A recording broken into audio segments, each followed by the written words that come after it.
And now, stay tuned for the mystery program that is unique among all mystery programs. Because even when you know who's guilty, you always receive a startling surprise at the final curtain. In the Signal Oil program, The Whistler.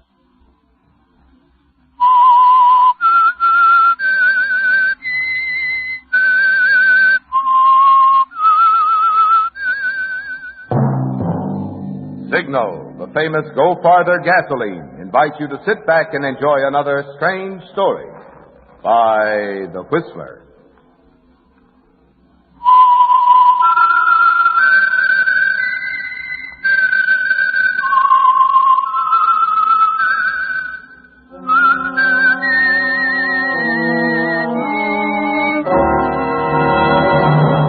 I am the Whistler, and I know many things, for I walk by night. I know many strange tales hidden in the hearts of men and women who have stepped into the shadows. Yes, I know the nameless terrors of which they dare not speak. And now, for the Signal Oil Company, The Whistler's strange story, Rebound.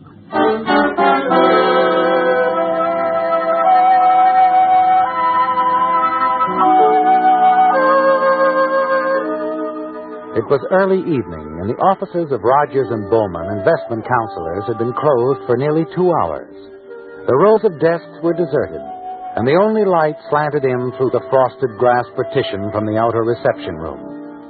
But at the rear of the office, Henry Hutton kneeled in front of an open safe, shuffling hurriedly through a sheaf of papers spread out before him.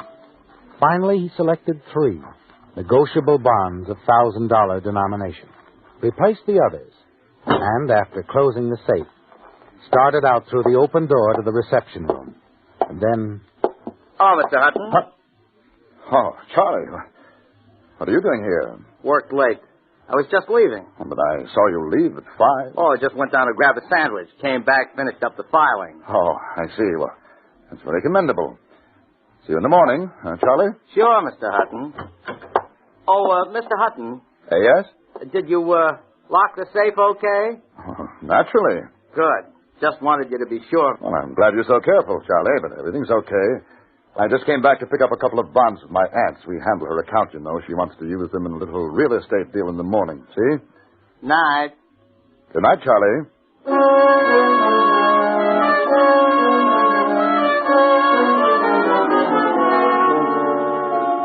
Charlie worries you, doesn't he, Henry? You wonder if he accepts your explanation. Part of it is true, of course. They are your aunt's bonds. But you took them for yourself to cover today's wrong guess on the stock market, just as you've done many times before.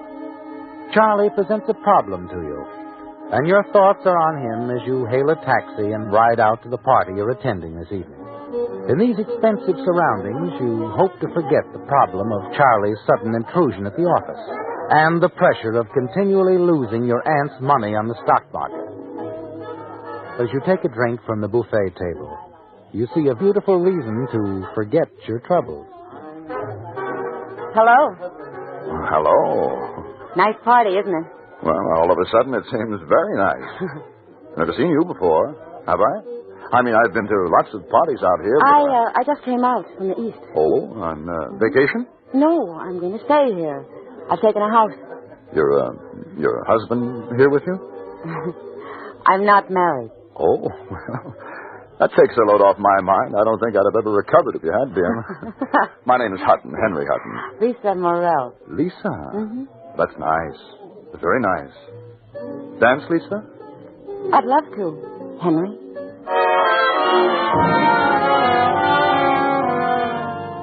Lisa's just the girl you've been waiting for, isn't she, Henry? And you manage to spend most of the evening in her company. Finally, as the party draws to a close and you're about to phone for a taxicab, Lisa stops you. She has her own car.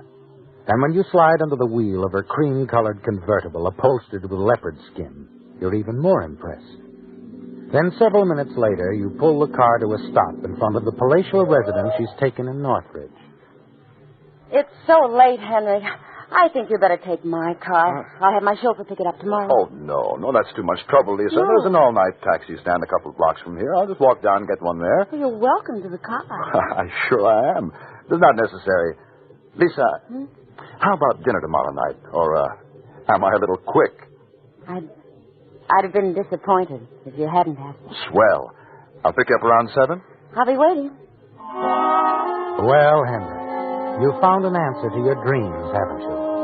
If you can only marry Lisa Morrell and her money, your problems will be over. And during the next couple of months, you do everything you can to impress her. You take her everywhere, using money from your aunt's bonds as often as necessary. And finally, your efforts are rewarded. Lisa agrees to marry you, and you're sure your worries are over. Then a few days later, on your return to the office following the luncheon. Hi, Mr. Hutton. Charlie? Well, you just missed seeing your aunt. Oh, she was here? Yes. I had quite a chat with her. She went to lunch with Mr. Rogers. How long ago did they leave? Just after you left. Oh, do you know where they went? No. But I heard your aunt say something about going to her attorney's after lunch. Her attorneys? What about? Well, how would I know? I only talked with her a couple of minutes. Oh, well, she loves to talk, Charlie. What did she have to say? Oh, nothing in particular. Oh. Just kind of rambled on. Oh, yeah. Politics. Sure. Mr. Rogers. Stuff like that. You know something, Charlie? You're a pretty smart guy for your age. You know how to handle people. I'm going to see that you get a raise in salary. Now, you can count on this going through, too. Gee, that'll be swell. Only I don't quite see... Well, take, for instance, the night you saw me pick up those bonds in the safe. Well, a lot of guys your age would have told somebody in the office about it, but... Well, it wasn't any of my business. You're the office manager. Exactly, but between you and me, it could have been a little embarrassing. You see, I'd forgotten about it. I was supposed to take care of the matter a couple of days earlier, and, well, my aunt and, Mr. Rogers, too, they like promptness. Mm-hmm. You see what I mean? Yeah. Sure, Mr. Hutton. I see what you mean. Good. I thought you would. And about that raise, Charlie, you can count on it.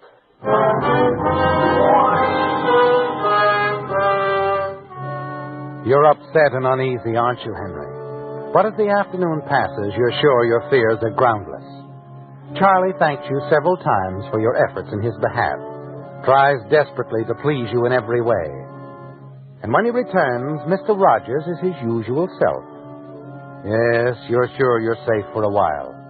But until you're married to Lisa and your aunt's bonds are replaced, your situation is increasingly dangerous. You decide you must marry quickly. Late that night, after another long evening of dancing and nightclubs, in the luxurious library of Lisa's palatial house, you carefully make the move you're certain will dissolve your problems and ensure your future. And as you were sure it would be, it's a successful move, isn't it, Henry? Would it make you awfully happy, Henry? Oh, yes, it would. Happier than you know. Well, to tell you the truth, I guess I'm as impatient as you are. Am I shameless? Oh, no, you're wonderful, Lisa. We'll be married Friday. Then we can fly to Yuma and fly back to some nice spot near the ocean, say Monterey, and spend a couple of days there, then come back to town. And later we'll take a real honeymoon. Anytime you say, darling. Happy now? I guess I'm the happiest guy in California.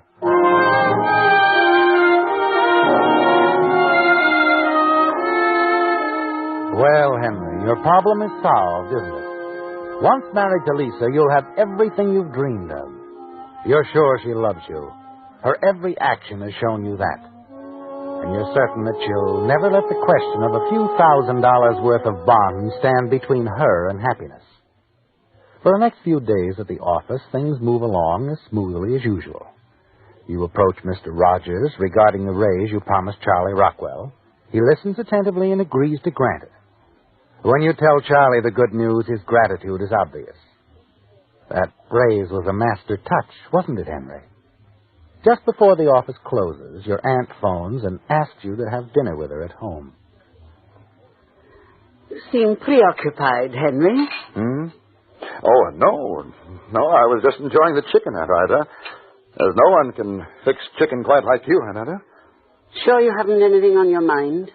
Well, of course not. I think you have. I don't know what you mean, Aunt Ida. I know about the bonds, Henry. The bonds? What bonds? You've taken $11,000 of my bonds, Henry. What have you done with them? You're wrong, Aunt Ida. Where did you ever get the idea You of that? shouldn't have tried to bribe that young man in your office with a raise in salary.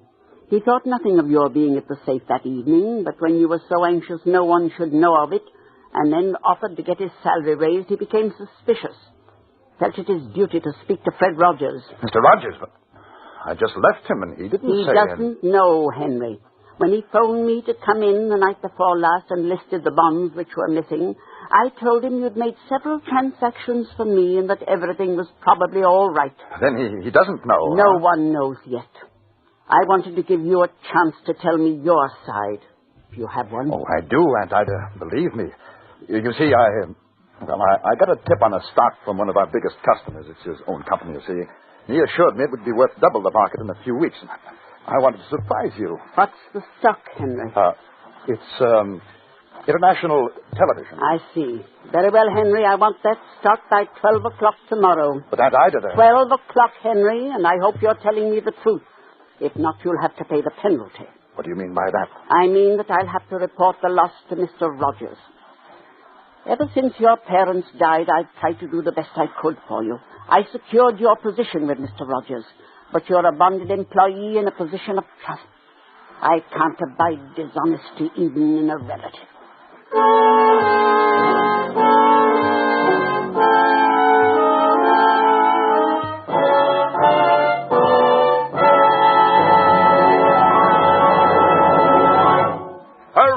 Hurry, hurry! Just 4 more days left to enter Signal's big $10,000 contest.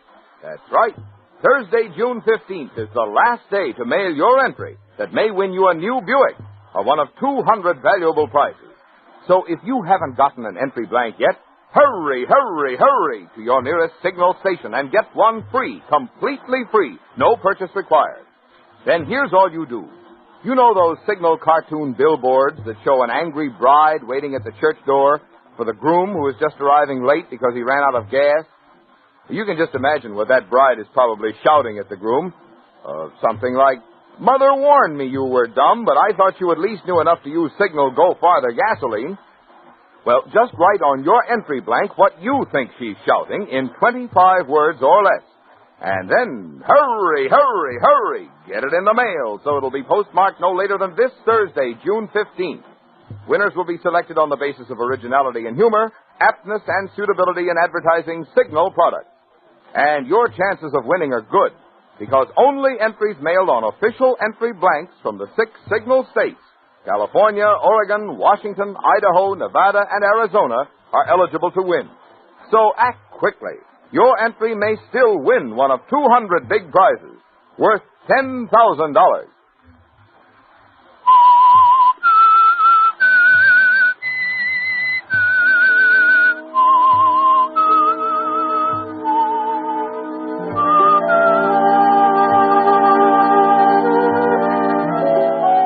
Well, Henry, things aren't going so well, are they? Your marriage to Lisa Morrell is only a few days away. But now you're threatened with disgrace, loss of position, imprisonment. You decide you must do something right away. As you glance around the room, you notice the electric clock on the wall. It's a little past 7, and you wonder if Lisa is at home. You'll have to turn to her now, won't you, Henry? Find some way to explain your sudden need for quick cash. It's not the way you'd hoped it would go, but it seems the only way out. So you hide your concern and smile as you turn to your aunt. Don't worry, Aunt Ida. You'll have your stock by noon tomorrow. I'm glad to hear you say that, Henry. That will make me very happy. Happier than you know. I'm sure it will, Aunt Ida. Now, if you'll excuse me, I think I'll drive over to Hollywood. I want to pick up some pipe tobacco, a couple of other things. I'll be back before long.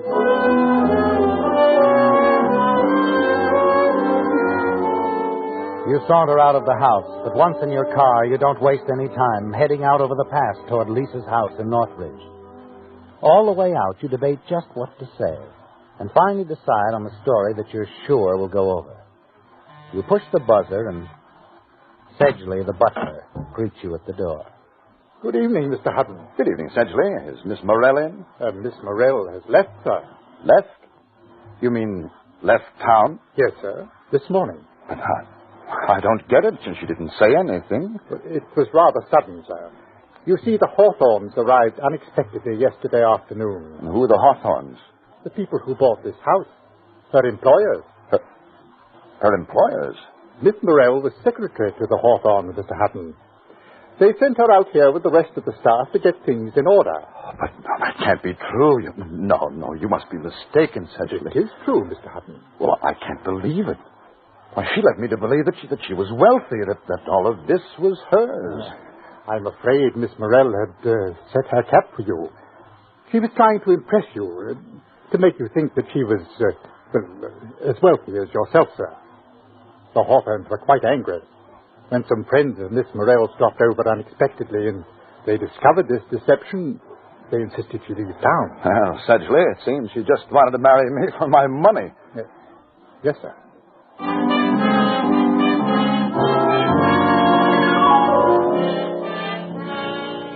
Well, Henry, your vanity has played a cruel joke on you, hasn't it? Never once did it occur to you that the charming Lisa was anything but what she seemed. You were counting on her financial assistance, too. And now that she's gone, there's no chance to get the money for the stock your aunt expects by noon tomorrow. As you drive back home, you know you'll have to do something quickly. And you know what it is, don't you, Henry? Your aunt must die tonight. Once you accept that thought, a very simple plan, begins to form in your mind. And as you near your home, a comforting thought strikes you. Unpleasant as killing your aunt may be, there will be some financial gain. The remainder of her bonds, about $20,000. You can go away, Henry, and forget about everything. Yes, Henry, you're convinced that this is the one way out. If you put your car in the garage, you know exactly what you're going to do. When you enter the house, you find Mrs. Martin, your next-door neighbor, completing a visit with your aunt. Oh, hello, Henry. I was just going home. You're not leaving on my account, I hope, Mrs. Martin? Certainly not, but I must run along now, really. Henry will be glad to walk home with you, Margaret. Oh, of course I will. No need for that at all. It's only next door. Well, just the same, I'll walk you over. You won't have to wait long, Aunt Ida. I'll just be a few minutes. All right, Henry. Good night, Margaret. Good night, Ida.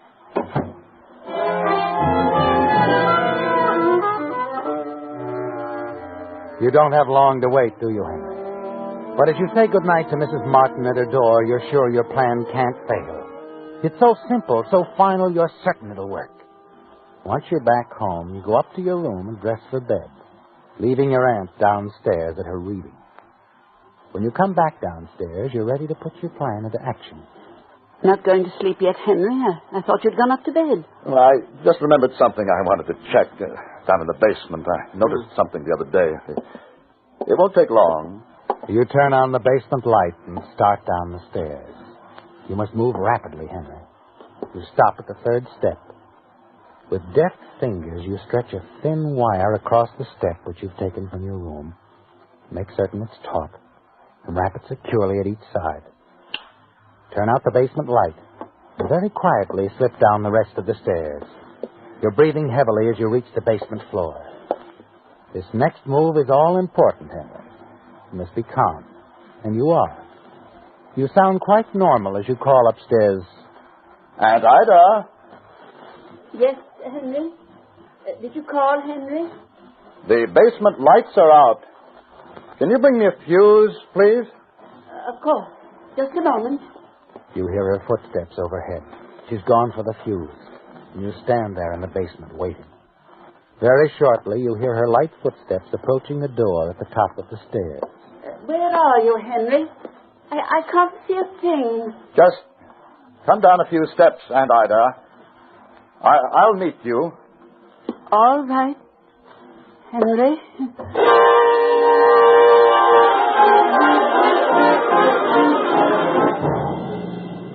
It's done, isn't it, Henry? Your aunt lies quite dead at the foot of the basement stairs. You stand there for a few moments and then slowly make your way up the stairs again, stopping at the fateful third step to remove the now broken wire, which you take back to the basement toolbox. Within a few minutes, you're back upstairs in your own bedroom. You rumple the bedclothes and open a book on the nightstand. It's all part of the plan, isn't it, Henry? Part of the convincing story you must tell in a very few minutes. Then you place a call to your aunt's doctor, the one who's looked after her for years. It'll be coming shortly, Henry. And finally, you place another hurried call. Hello, Mrs. Martin. Yes, this is Henry. Can you come quickly? It's Aunt Ida. Something horrible has happened. She's dead. The next few minutes flash past. Mrs. Martin arrives first, and you tell her your story. The doctor arrives a short time later. And because it's an accidental death, the doctor calls the police. You play the grief-stricken nephew to perfection, Henry. And then finally, you're telling your story to the lieutenant. And you say you were reading in your room, Mr. Hutton? Yes, that's right. I left Aunt Ida reading downstairs. I was in my room upstairs, reading. And suddenly the lights went out. The fuse must have blown. Well, I called down to Aunt Ida that I'd be right down, but she didn't hear me. When I started downstairs to her in the darkness, I heard her scream and the fall. And when I reached her, she was dead. I know this is very difficult for you, Mr. Hutton. Just one more question now. Yes. How long would you say the lights were off? About 5 minutes, I guess. Yes, I replaced the fuse and called the doctor and Mrs. Martin, and later we called you. That's all. I see. Well, Mr. Hutton, I'm sorry. I'm sure your aunt missed her footing and fell down the stairs. It seems the only way it could have happened. Lieutenant, I'm sure you understand that I'd rather not stay here tonight. Oh, yes, of course I understand, Mr. Hutton. I'll just go up and throw a few things in the bag. I won't be long. You're welcome to leave whenever you like, Mr. Hutton. I have no further questions.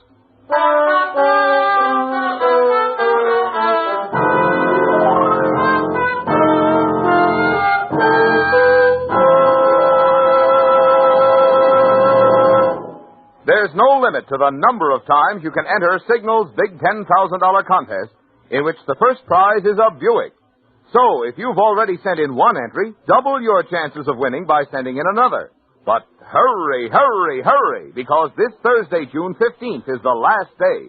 Your last chance to win one of 200 big prizes, including an Apex 3-piece automatic laundry, one of 6 Packard Bell television sets, one of 2 O'Keefe and Merritt gas ranges, a Frigidaire refrigerator, electric range, or home freezer, one of 10 solid gold case wristwatches by Helbros, one of 5 Halliburton makeup cases filled with Anatole Robbins cosmetics, one of 10 Packard Bell radios, one of 10 Westinghouse vacuum cleaners, or one of 50 Westinghouse pop-up toasters.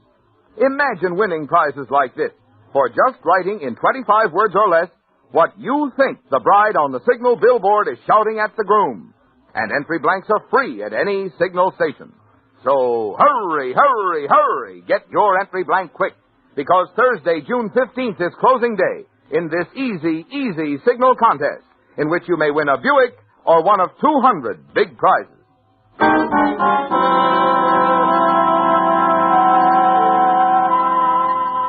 Well, Henry, it's over at last.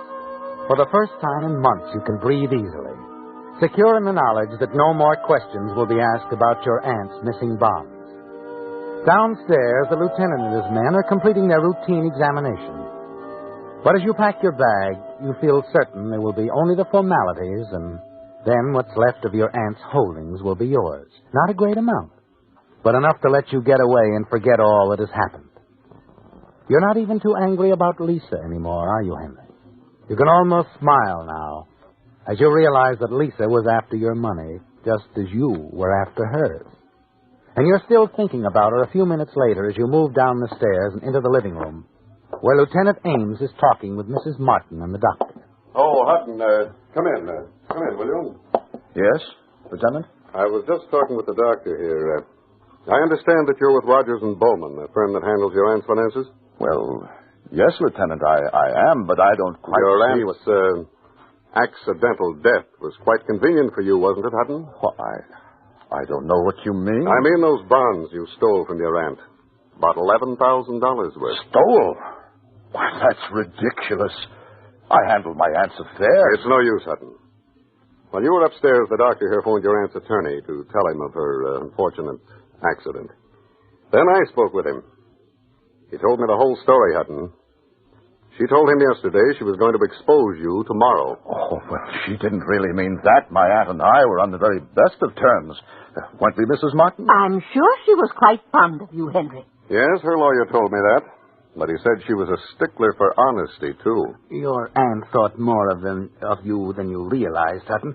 When she came to see me a few days ago, and I had to tell her that she had only a few weeks to live, she told me she was going to turn over her entire fortune to you while she was still alive. In a few weeks, you'd have been a very wealthy man. Wealthy, Doctor? My aunt wasn't wealthy. Her holdings exceeded $250,000, Henry. She thought you might accomplish more if you were unaware of it. Oh, no. You must be wrong. She never spent anything she didn't have to. She wanted you to have it all, Henry. She used to laugh about how surprised you were going to be. I'm sorry, Hutton, but I'm going to have to arrest you for the murder of your aunt. Arrest me? You can't tie me into this. I think we can. 15 minutes ago, I was prepared to accept your story of an accidental death. But since you went upstairs, my men have turned up 2 or 3 very interesting things. This, for example. Why, it's just an ordinary piece of wire. That's right, Mrs. Martin. We found it coiled up in a toolbox down in the basement. But we found some other things, too, Hutton. Marks on the posts of the basement stairs. Marks made by this same piece of wire, stretched across where your aunt tripped. Particles of rust from the wire, too. You stretched that piece of wire across the stairs? Why, that's ridiculous. Tell me, how long were the lights out, Hutton? Well, 5 minutes or so.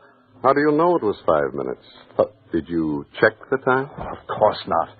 After I heard Aunt Ida fall, everything else went out of my mind. I wasn't thinking about clocks. No, I suppose not. Too bad for you, you weren't, though. Will you step in here a minute, Hutton? I want to show you something. What is it? Up there, on the wall. The clock? An electric clock, Hutton. Well? Is this the room where your aunt was reading? Yes, I told you. The lights were never out in here, Hutton. What do you mean? Come here, I'll show you. I'm going to pull the plug that leads to that clock. There you are. See that red dot in the face of that clock? That's what happens when the current goes off. If the current had ever been off in here tonight, that red dot would have been there. Well, it wasn't. But wait a minute. You've been lying, Hutton. Come on, we'd better go down to headquarters.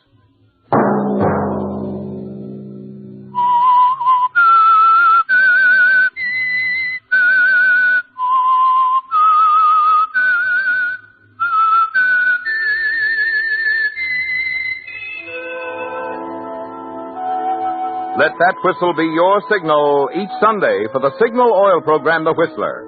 And remember, this Thursday, June 15th, is the last day of Signal's $10,000 contest with 200 valuable prizes, including a Buick Super. So hurry. Ask any Signal dealer for a free entry blank. Free, no purchase required. Featured in tonight's story were Bill Forman, John Daner, Georgia Ellis, and Gloria Gordon. The Whistler was produced and directed by George W. Allen, with story by Georgia Martin, music by Wilbur Hatch, and was transmitted to our troops overseas by the Armed Forces Radio Service. The Whistler is entirely fictional, and all characters portrayed on The Whistler are also fictional. Any similarity of names or resemblance to persons living or dead is purely coincidental. Remember at the same time next Sunday, another strange tale by The Whistler. Marvin Miller speaking for the Signal Oil Company. This is CBS, the Columbia Broadcasting System.